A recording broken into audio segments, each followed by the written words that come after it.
could be off by a summer, some of the details, but I believe it was the summer of 1990 when my oldest brother got a job that was different than anything we'd had to that point.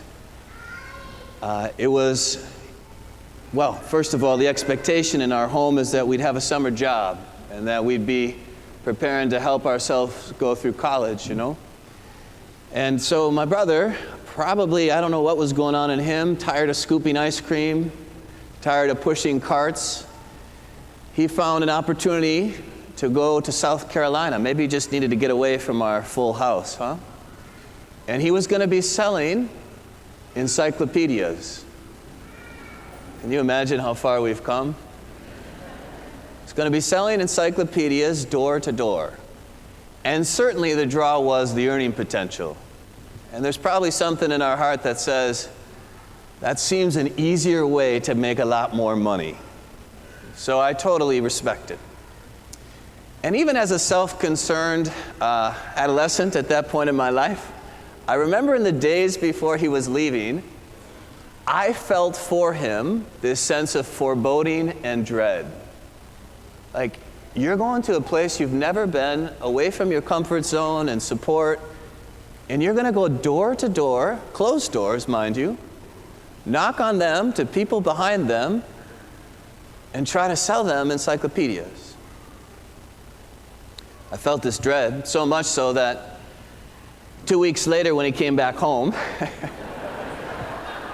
I actually was happy for him. I felt tremendous relief, like, oh, thank God, it's okay. That's not a failure. Now I want to share this because I think there's two places we can get stuck in our imagination when we think of sharing the gift of our faith with other people. Maybe, like my brother, we fall into, at times, this sense that it should be easy. There's got to be a shortcut. Like maybe there's a program that's just foolproof. Maybe if we do this recipe, all of our children are going to be living their faith into adulthood. Doesn't work. But maybe you're like me sometimes at that point in my life where you conceive of sharing your faith, of going to people who have their doors closed, maybe locked, and knocking on them, and like, that's terrifying. Like, sharing the faith must be for other people. So I want to reflect on this morning with you, because I think it's so important. There are people in our congregation here at St. Ambrose who I would say have the charism, like God-given gift of being an evangelist. They just have a knack with people, with the gift of the faith, how, the measure to share it. There are people in our congregation who have the gift of being apologists, like they know how to defend the faith, like from misperceptions and from mockery or whatever. And those are beautiful gifts, and we need those people to be empowered. Part of my role is if I discover those people, it's like, here's a wide lane to run in. Use your gift here. Now, you might not have either of those charisms, but you know what you do have? You have a call and a responsibility to share the gift of your faith. Why? Well, a few simple reasons. First of all, it's the only way that faith is passed on. And if faith is the treasure of salvation that we know it to be, there's no other way except through a living witness. I remember at the cathedral some years ago, I think I was in seminary, I was serving, and the bishop looked at this cathedral full of adults who were coming into the Catholic Church at the Easter Vigil from all these different parishes. And he said, how many of you are coming and make to this decision through a book you've read? Maybe a handful stood up. How many through some, like, program or so? Maybe a few. He went on with this list. The majority were seated. How many of you are coming into the Catholic Church because someone witnessed the faith to you, a person in your life? The audible sound of everyone standing up left this impression. There's no other way. No program's going to save us.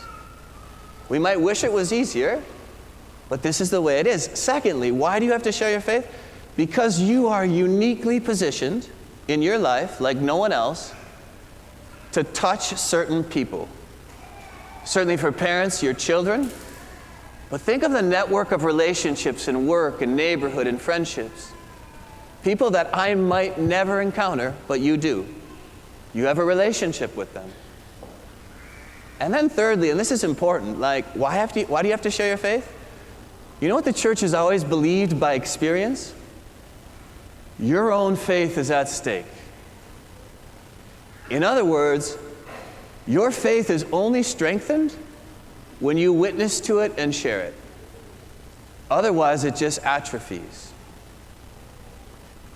So on this Mother's Day, with the backdrop of being those indispensable women in our life who have nourished us and nurtured us, our body, our heart and emotions, I want to reflect with you, with the help of one verse, how you and I become nurturing and nourishing of others on the level of the soul, the gift of faith.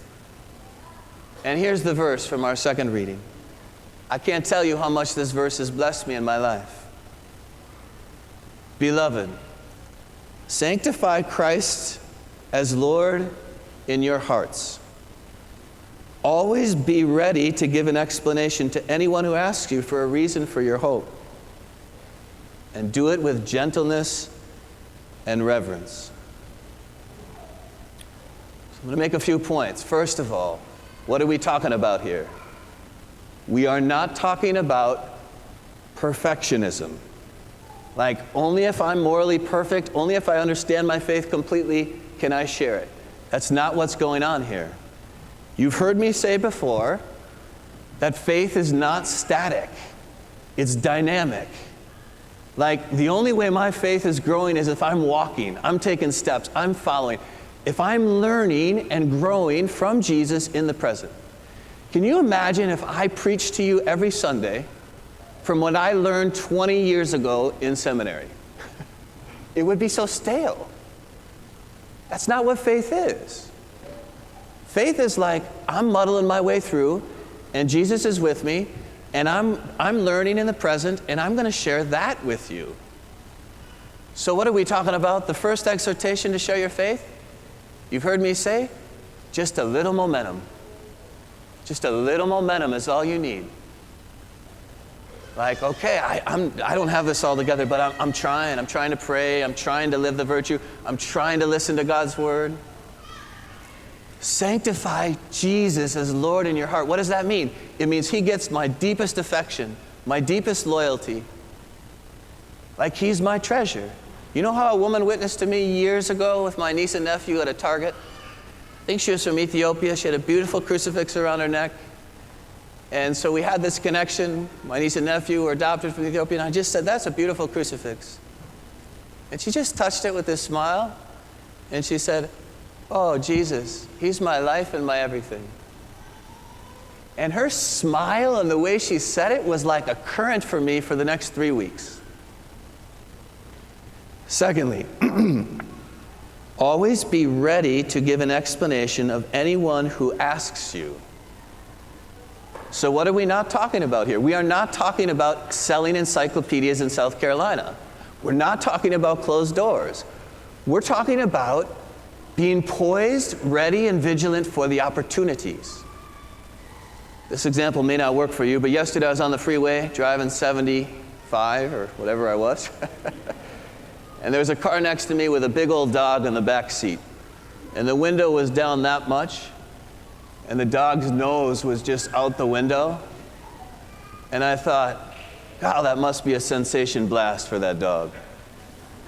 But think about if your faith has you in life in a different way. Like, I'm looking for the opportunities. And sometimes those opportunities are going to come in ways you might not expect. Like, at a dinner party, someone says, did you hear what the Pope said now? And you're like, no. And I don't even know what to do. But what if that isn't even about the Pope? What if it's just about, okay, let's talk. They open the door. Let's not barge through it, but let's do a dance here. Let's talk about this. Maybe there's something deeper in their heart, below the disbelief or the cynicism. Always be ready You're not going to have tailor-made words. There's no manual. There's no textbook. But just be ready. And be ready for what? Always be ready to give an explanation to anyone who asks you for a reason for your hope. Focus on your hope. Focus on what your life would be like if Jesus and the gift of the sacraments and the church were not in it. Now it's not about winning an argument. It's not about being right. It's not about proving what I know. It's like, I just really want to share this. Like, I don't know hope without him. You've heard me define hope. It's the certainty of Jesus' presence in every present moment. Like, this isn't just salvation when I breathe my last and hopefully I'm saved from hell and get to go to heaven. St. Paul will say, he's rescued me so many times in my life, and I know he'll rescue me again, whatever's around the corner. Fourthly, but share this reason for your hope with gentleness and reverence. If you do it with a tint of anger or fear, that's not going to work. One of my favorite saints, St. Francis de Sales, he says, make your faith and devotion attractive. What does that mean? That I always have to wear a smile? No, but maybe I could try to make my resting face a smile. That might help. But like, do it with attraction. Like, this is not our enemy. Like, we want for this person what we have. So maybe, there is some aspect of sales. Not encyclopedias, mind you. But maybe I have to be loving enough to say, who is this person? What's my relationship? What are they open to? What might they be willing to hear? And then, you know what? Take a risk. Nothing ventured, nothing gained. It's the only way. Fifth and finally, it says, St. Paul goes on from this verse, and he talks about what happens when you're rejected. You know what I think would be a great exercise for us? A practicum. If I stood up this week and said, look, everyone's looking for one opportunity this week to share your faith. And then next week, instead of me preaching, I said, talk to your neighbors in your pews and share how it went. What was it like? What did you notice? What happened? I bet there'd be a huge percent of us that felt rejected. And then we think, oh, I didn't do it right. I'm never going to do that again. But you know what we discover in that rejection? We didn't die. We weren't crushed. So what? Jesus will even say, blessed are you when you are persecuted and rejected. Like, get over it. I mean, you know, when I was in high school or college, I would never ask a young lady out unless I had 99.9% certainty she'd say yes. And I think we can all live that even with the gift of our faith, but like, risk it. Okay, I just want to close. Look, this is it. I mean, I love how full it is at St. Ambrose. But can you imagine all the people in Woodbury, Cottage Grove, wherever, who just don't have hope in their life? And you can be that conduit of hope? So let's free ourselves of looking for the program. There's no program out there. You know what I'm very free of? That the renewal, that this church becoming even more full in the next few years is going to come through my preaching. Heck, your evangelization, creatively, lovingly, you might have to say, hey, come to St. Ambrose, it's beautiful. You're going to have to weather a long homily, but you'll get something, you know? Say what you got to say. Like, you are on the front lines. And I guarantee you there are people in your life right now who so need what sometimes we take for granted, but most of the time we just feel so blessed. Beloved, sanctify Christ as Lord in your hearts. Always be ready to give an explanation to anyone who asks you for a reason for your hope. But do it with gentleness and reverence.